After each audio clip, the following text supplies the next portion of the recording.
Bai, egunon, lehenengo eta behin eskerrik asko zuen gonbidapean gaitxik, eta, bueno, hasiko naz Agustinen izenean barkamena eskatzen, ze bera ezin izen datorri, baina suposatzen dute diskurso antzerakoa izango dela. Bien, hay un dato que no figura en mi currículum de manera relevante y es, bueno, yo nací en Guernica, soy hijo, nieto y sobrino de represaliados del bombardeo. Y al contrario que lo que contaba Unai, en mi caso Ama, desde los 3 años, desde que tengo uso de razón, me ha dado absolutamente todos los detalles de lo que fue vivir el bombardeo con 12 años y con todo tipo de muestras de lo que sucedió, hasta tal punto que incluso cuando voy con visitantes hoy en día al Museo de la Paz de Guernica, me es imposible permanecer en la sala que recrea ese momento y escuchar las sirenas. Aún así, no voy a cometer el error de hablar de una memoria concreta, de la memoria concreta de la represión franquista, porque no es mi campo de actuación y espero que se me disculpe por quizá utilizar conceptos un poco más genéricos, pero que yo creo que pueden entrar a formar parte de una reflexión no tan especializada, no tan centrada, pero sí más amplia, ¿no? En este sentido, he procurado en esta pequeña presentación centrarme en el tema de esta mesa, que son lugares para la memoria y buenas prácticas. En principio, hablar como arquitecto y como urbanista especializado en el patrimonio y en la memoria, de lo que serían esos lugares o de lo que convendría que fueran esos lugares o de lo que deberíamos reflexionar sobre esos lugares. Teniendo en cuenta que el patrimonio construido es al final un desafío a nuestro olvido, a la entropía y a la acción disolvente que el tiempo ejerce, pero sin caer en una excesiva, digamos, significación de lugares de memoria como unidades significativas de orden material o ideal, en el que se centra el simbolismo de todo aquello que queremos representar con ellos. Me explico. En el ámbito de trabajo nuestro y el ámbito de trabajo donde integramos estos lugares de memoria son los paisajes. Paisajes en los que no solamente debe haber lugar para el recuerdo, sino lugar para construir desde ese recuerdo, y paisajes como potenciales integradores de patrimonios fragmentados. En ese sentido, esos lugares deben ser también, en cierto modo, ese espace vécu, un espacio vivido que no solamente se limita a marcar un poco el ámbito donde desarrollamos la vida cotidiana, sino a cargar esa vida cotidiana de algunos referentes, de algunos instrumentos para interpretar nuestro pasado y de algunas claves para entender de dónde venimos. En mi caso, por ejemplo, entender por qué un pueblo como Guernica se ha desarrollado como se ha desarrollado, ha estado marcado como ha estado marcado, y por qué algunos todavía tenemos dentro ese dolor, pero sin embargo tenemos más ganas que nunca de construir hacia el exterior. En ese sentido, es muy difícil delimitar, es muy difícil decir físicamente dónde está esa memoria.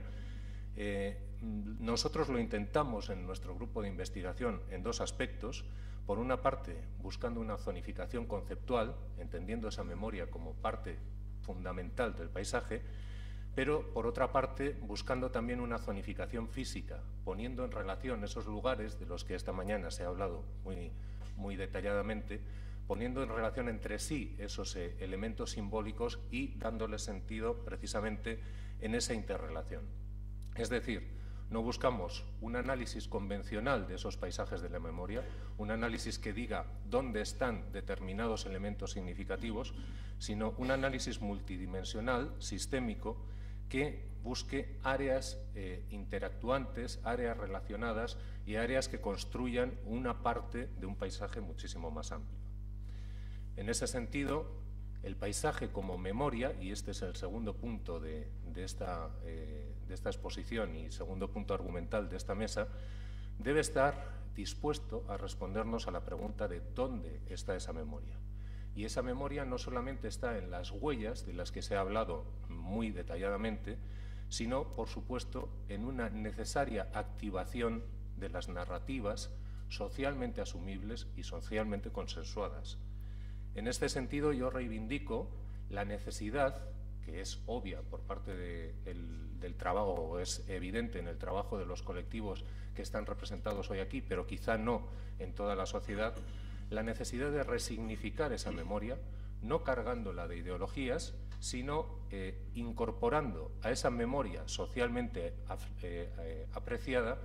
una memoria científicamente apreciada, que no necesariamente tiene que coincidir con ella, e incluso incorporando parte, por su interés, de esa memoria que a todos nos produce asco y repulsión, esa memoria socialmente repudiada. Hablando de buenas prácticas, yo no puedo hablar de buenas prácticas porque sería una arrogancia, pero sí que puedo dar algunas pinceladas sobre prácticas en proyectos que nosotros estamos desarrollando, no directamente relacionados con este tema de la memoria histórica, sobre todo reciente, pero que sí tienen algunos aspectos en común, como el proyecto MIRA, Mining Iron Railways and Army in the 20th Century, que es uno de los proyectos que hemos desarrollado últimamente, que tiene que ver, en principio, con algo tan poco relacionado con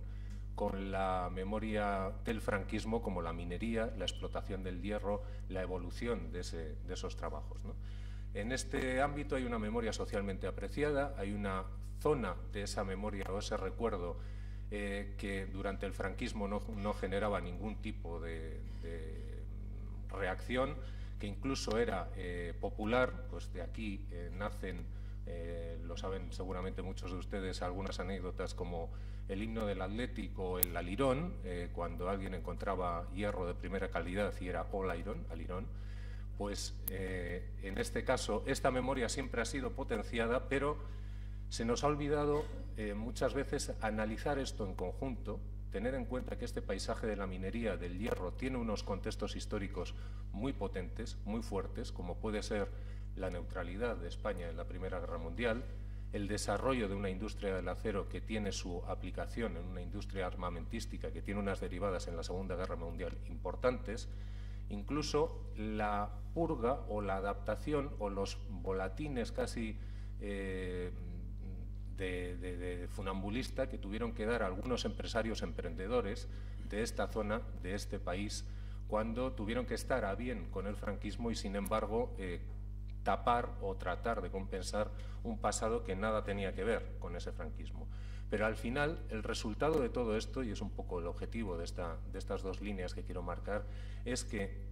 un paisaje como el que existía en el Abra de la ría del Nervión, en la desembocadura del Gobelas, se ha convertido hoy en día en un paisaje europeo desarrollado de primer orden, como es todo el paisaje del superpuerto, como es un paisaje integrado en el Gran Bilbao, como es precisamente la fachada de lo que nosotros contamos a quienes vienen por mar a visitarnos. Eso no quiere decir que en ese paisaje debamos obviar algunas cosas que nos duelen, como estas pintadas de Franco, Franco, Franco, Arriba España y demás que figuran en las galerías de Punta Begoña. Debemos, incluso a mi juicio y al juicio de los que estamos investigando este tema, mantener esas pintadas, porque al fin y al cabo lo que están haciendo no es un monumento de ensalzamiento al franquismo, a pesar de lo que parezca, sino un mecanismo de defensa de quien habitaba en esa casa, que no era en absoluto franquista, sino antes al contrario, y que tuvo que ceder esos locales y esos espacios para el auxilio social, para obras relacionadas con el movimiento, para evitar ser represaliado y ser fusilado. Esto debiera recordarse, y debiera recordarse lo que se vivió no solamente, evidentemente, durante la contienda, sino durante muchísimos años en los que muchas familias, como la de este empresario, fueron sometidas a una forma de vida y una forma de subsistencia extrema. Bien,